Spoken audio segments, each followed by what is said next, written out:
ആരും നോക്കാനില്ലാതെ മാസങ്ങളായി അല്പപ്രാണനായി കഴിയുകയാണ് തിരുവനന്തപുരം വട്ടപ്പാറ നിലമേനട സ്വദേശി വിജയകുമാർ. എണീറ്റിരിക്കാൻ പോലും പറ്റാത്ത അവസ്ഥയായതിനാൽ മലമൂത്ര വിസർജനവും ഉറക്കവും എല്ലാം ഒരേ സ്ഥലത്താണ്. ആരുടെയെങ്കിലും സഹായം ഉടൻ ലഭിച്ചില്ലെങ്കിൽ ആരോഗ്യസ്ഥിതി വളരെയധികം മോശമാകും.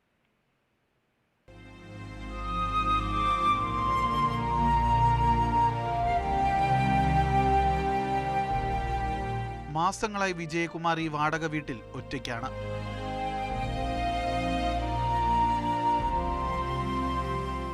ആഹാരം കൊടുക്കാനോ ഒന്ന് തിരിഞ്ഞു നോക്കാനോ പോലും മക്കളോ ബന്ധുക്കളോ എത്താറില്ല. വയ്യാത്ത അവസ്ഥയിലാണ്. മക്കളൊന്നുമില്ല.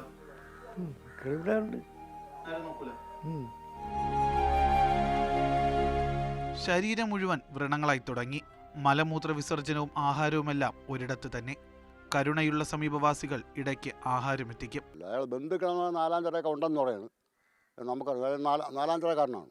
ഒന്നും അറിഞ്ഞുകൂടാ, നമ്മൾ കണ്ടിട്ടുമില്ല. അയാൾ ആദ്യമേ ഒറ്റയ്ക്കുള്ള ജീവിതം. വാർഡ് മെമ്പറെ ഞാൻ അറിയിച്ചു. അങ്ങനെ ഒരു ദിവസം ഇയാളെ കുളിപ്പിച്ചൊക്കെ ആശുപത്രിയിൽ കൊണ്ടുപോയി. ഒരു പെയിന്റ് കമ്പനിയിൽ ഡ്രൈവറായിട്ടായിരുന്നു ജോലി. ആക്സിഡന്റിന് ശേഷം ആരോഗ്യ പ്രശ്നങ്ങളായപ്പോൾ ജോലിക്കും പോകാൻ പറ്റാതെയായി. പിന്നീട് നാട്ടുകാരുടെ സഹായത്തോടെയായിരുന്നു ജീവിതം. കഴിഞ്ഞ 3 മാസം കൊണ്ടാണ് ഈ അവസ്ഥയിലെത്തിയത്.